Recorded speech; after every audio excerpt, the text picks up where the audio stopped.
ሰላምታችን ባላችሁበት ሁሉ ድረስ የተወደዳችሁና የተከበራችሁ ተከታታዮቻችን ዛሬው ዕለት እጅግ ወሳኝ የሚባሉትን መረጃዎች አሰባስበን ወደ እናንተ መጥተናል። እናንተም አዲስ መረጃዎችን እንደተለቀቀ ወዲያውኑ እንዲደርሳችሁ ደውል ምልክቱን እየተጫናችሁ እዚህ ዩቲዩብ ቻናል አዲስ ሆናችሁም ሰብስክራይብ እንድታደርጉ እየተማጸንን እነሆ አባይ ነጥቦችን እናሰማችኋለን።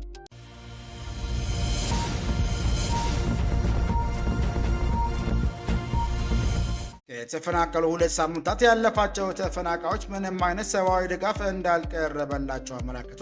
ኢትዮጵያ ፌደራል የጸጥታ ኃይሎች ከአላማጣ ከኦሮምና ሌሎች አካባቢዎች ለቆ መውጣቱን ተከትሎ ለመፈናቀል የተገደዱ ነዋሪዎች ብርቱ ሰብአዊ ችግር መዳረጋቸውን አመለከቱ። ተፈናቃዮቹ እንዳሉት ወደ አቅራቢያ ከተሞች ከሸሹ 2 ሳምንታት ቢውላቸውም ምንም አይነት የሰብአዊ ድጋፍ እንዳልቀረበላቸው ተናግሯል። ቁጥራቸውም እስከ 60 ሺህ የሚደርሱ ከተባሉ ተፈናቃዮች ልመና የተሰማሩም እንዳሉ ለጣቢያችን ተናግሯል። አብራችሁን ስትቆዩ የምታደምጡት ይሆናል። ጌዲዮን ጢሞቴዎስ በሪያድ ጉብኝት ካደረጉ ከአንድ ሳምንት በኋላ ሳውዲ አረቢያ የውጭ ጉዳይ ሚኒስትር አዲስ አበባ ገቡ። ቀጠናዊ ደህንነትና መረጋጋት ዙሪያም ተወያይተዋል። ሳውዲ አረቢያ የውጭ ጉዳይ ሚኒስትር ልዑል ፈይሰል ቢን ፈርሃን ቢን አብደላ ይፋዊ የሥራ ጉብኝት አዲስ አበባ ገብቷል። ኢትዮጵያና ሳውዲ አረቢያ በሁለትዮሽ ግንኙነት ቀጠናዊ ደህንነትና በስደት ጉዳዮች ዙሪያ የጀመሩትን ዲፕሎማሲያዊ ግንኙነት ይበልጥ ለማጠናከር ያለመ ነው ተብሏል። አብራችሁን ስትቆዩ የምታደምጡት ይሆናል። በካናዳ ብሪቲሽ ኮሎምቢያ በሚገኝ ትምህርት ቤት በተፈጸመ ጅምላ ተኩስ የ9 ሰዎች ሕይወት አለፈ። ካናዳ ብሪቲሽ ኮሎምቢያ ግዛት በምትገኘው ታምብለር ሪንግ በተባለች አነስተኛ ከተማ የሚገኙ የሁለተኛ ደረጃ ትምህርት ቤት ውስጥ በተፈጸመ ዘግናኝ የጅምላ ተኩስ ሰዎች ሕይወት ማለፉም ተረጋግጧል። አብራችሁን ስትቆዩ የምታደምጡት ይሆናል። አሜሪካ እንደ መጸዳጃ ወረቀት ተጠቅማለች ሲል ፓኪስታን መከላከያ ሚኒስትር ተናገሩ። ፓኪስታን መከላከያ ሚኒስትር ሀውጃ አስፊ አሜሪካ ሀገራቸውን ለራሷ ስትራቴጂያዊ ጥቅም ስትል በዝበዛ ፈጽማበታለች ሲል ፓርላማ ፊት ከባድ ወቀሳን ሰነዘሩ። ሚኒስትሩ በብሔራዊ ምክር ቤት ባደረጉት ንግግር ዋሽንግተን ፓኪስታን እንደ መጸዳጃ ወረቀት ለዓለማዊ ካዋለች በኋላ ላለች በማለት የሁለቱን ሀገራት ግንኙነት መራራነትን ገልጸዋል። ይህንም ጉዳይ ሰናድተናል፣ ታደምጡታላችሁ። አድማጭ የቻናላችን ቤተሰቦች ሰብስክራይብ ያላደረጋችሁ እንድታደርጉ እያልን እነዚህና ሌሎች ያሰባሰብናቸውን መረጃዎች ይዘን ቀጥታ በዝርዝርና በትንታኔ ወደምንመለከተው አቀናን።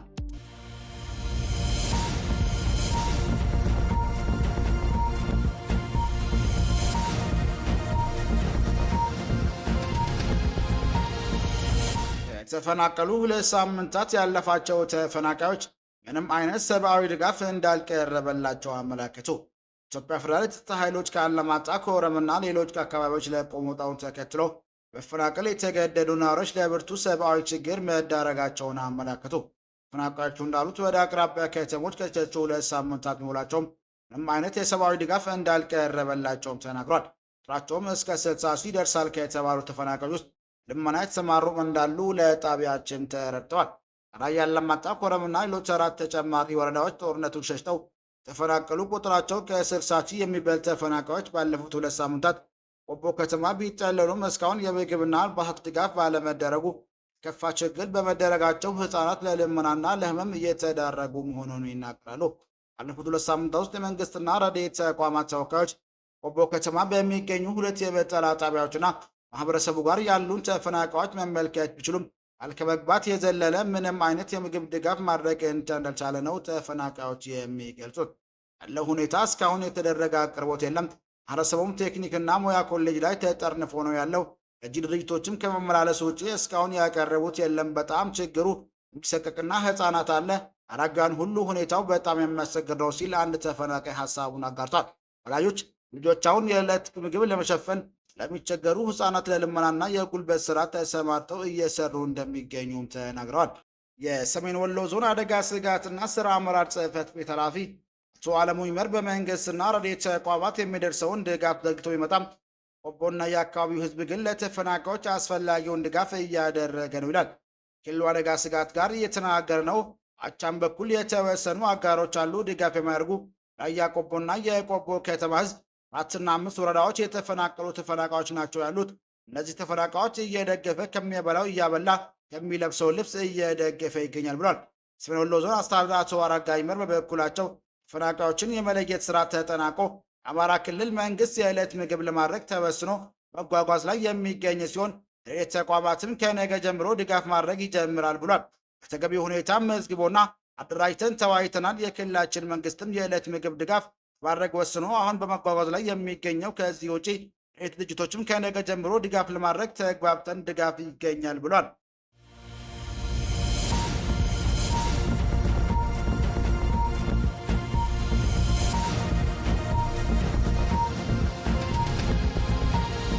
ጌዲዮን ጢሞቴዎስ በሪያድ ጉብኝት ያደረጉ ከአንድ ሳምንት በኋላ ሳውዲ አረቢያ የውጭ ጉዳይ ሚኒስትር አታከሉ ቀጠናዊ ደህንነትና መረጋጋት ዙሪያም ተወያይቷል። አዲስ አበባ የካቲት 5 2018 ዓ.ም የሳውዲ አረቢያ የውጭ ጉዳይ ሚኒስትር ልዑል ፈይሰል ቢን ፈርሃን ቢን አብዱላህ ይፋዊ የስራ ጉብኝት አዲስ አበባ ገብቷል። ጉብኝቱ ኢትዮጵያና ሳውዲ አረቢያ በሁለትዮሽ ግንኙነት፣ ቀጠናዊ ደህንነትና በስደት ጉዳዮች ዙሪያ የጀመሩትን ዲፕሎማሲያዊ ግንኙነት ይበልጥ ማጠናከር ያለመ ነው ተብሏል። ሳውዲ አረቢያ የውጭ ጉዳይ ሚኒስትር ባወጣው መግለጫ መሰረት ጉብኝቱ ዓላማ በወቅታዊ የቀጠናዊ ሁኔታዎች ላይ ለመወያየት እንዲሁም ቀጠናዊ ደህንነትና መረብ የሚደረጉ ጥረቶችን ለማጠናከር ነው ብሏል። ሳውዲ አረቢያ የውጭ ጉዳይ ሚኒስትር ጋር የተወያዩት ጠቅላይ ሚኒስትር አብይ አህመድ ባለብዙ ወገን ጉዳዮች ዙሪያ ውይይት ማድረጋቸውንም ገልጿል። ውይይቱም በዋናነት ረጅም ጊዜ የቆየውን ለማጠናከር ቁልፍ ዘርፎች ትብብርን በማስፋፋት እንዲሁም ቀጠናዊና ዓለም አቀፋዊ ቅንጅትን በማሳደግ ዙሪያ ያተኮረ እንደነበረ ጠቁሟል። ጉብኝት የተካሄደው የኢትዮጵያ ውጭ ጉዳይ ሚኒስትር ጌዲዮን ጢሞቴዎስ በሪያድ ተገኝተው ከሳውዲ አቻቸው ጋር ከተወያዩ ከአንድ ሳምንት በኋላ ነው። ወቅቱም ሁለቱ ሚኒስትሮች በአፍሪካ ቀንድ ሰላምና መረጋጋትን ለማስፈን በቅርበት ለመስራትም ተስማምቷል። ተጨማሪም ፖለቲካ፣ በኢኮኖሚና በቀጠናዊ ደህንነት ዘርፎች ላይ ያላቸውን ትብብር በማስፋፋት ሁለቱን ሀገራት ግንኙነት ወደ ላቀ ስትራቴጂካዊ ደረጃ ለማሻገርም ተወያይቷል። ይህ የቅርብ ጊዜ በአካል የተደረገ ጉብኝቶች ሐምሌ ወር መጨረሻ ላይ በስልክ ተገናኝተው የሁለትዮሽ ግንኙነታቸውንና ቀጠናዊ ሁኔታዎችን ከመገምገም በኋላ የተደረገ ነው ተብሏል። ፖለቲካና ከደህንነት ጉዳዮች በተጨማሪም ሁለቱ ሀገራት መካከል እየተደረጉ ያሉ የዲፕሎማሲ ግንኙነቶች በስራ ስምሪትና በስደት ጉዳዮች ላይ ትኩረት አድርጓል። ባለፈው ጥር ወር የስራና ክህሎት ሚኒስቴር ወይዘሮ ሙፈሪያት ካሚል ኢትዮጵያ የሳውዲ አረቢያ ኤምባሲ ጊዜያዊ አምባሳደር ከሆኑት ዶክተር ሳሊህ ቢን አብደላህ ቢን ሙቅቢል ጋር መወያየታቸውም አይዘነጋም። ውይይቱ ያተኮሩ ከሳውዲ አረቢያ የሚመለሱ ኢትዮጵያን ሂደት የቀጠለበት ወቅት ህጋዊ የሆነ የሰው ኃይል ስምሪትን ማጠናከር በሚቻልበት ጉዳይ ነው።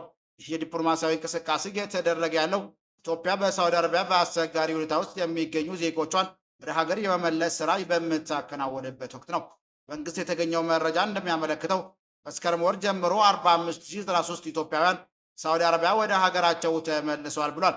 ይህ መጠነ ሰፊ ዜጎች የመመለስ ዘመቻ ሳውዲ አረቢያ በአስቸጋሪ ሁኔታ ውስጥ የሚገኙ 70,000 ዜጎችን ለመመለስ መጋቢት 2016 ዓ.ም የተጀመረውን መርሃ ግብር አካል መሆኑም ተመላክቷል።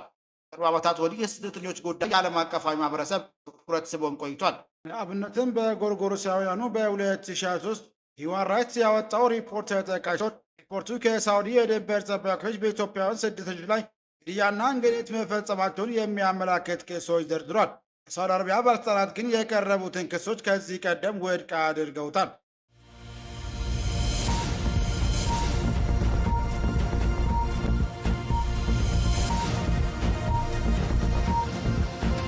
ካናዳ ብሪቲሽ ኮሎምቢያ በሚገኝ ትምህርት ቤት በተፈጸመ ጅምላ ተኩስ የ9 ሰዎች ሕይወት አለፈ።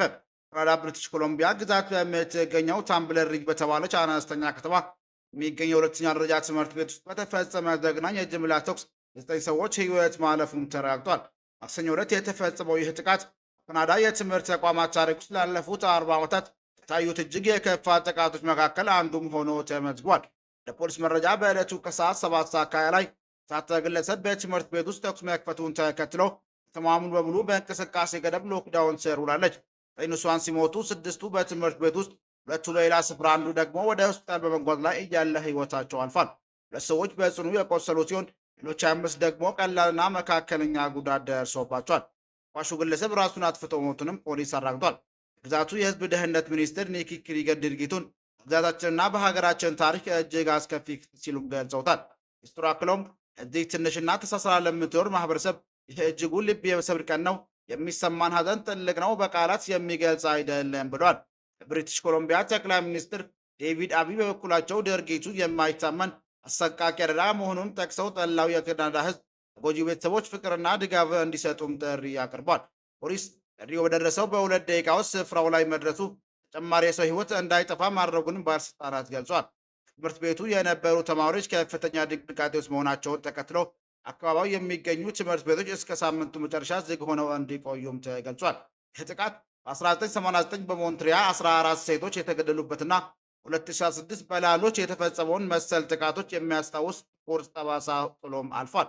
መንግስት ለተጎጂዎች አስፈላጊው የስነ ልቦናና የቁሳቁስ ድጋፍ እንደሚያደርግም ቃል ገብተዋል።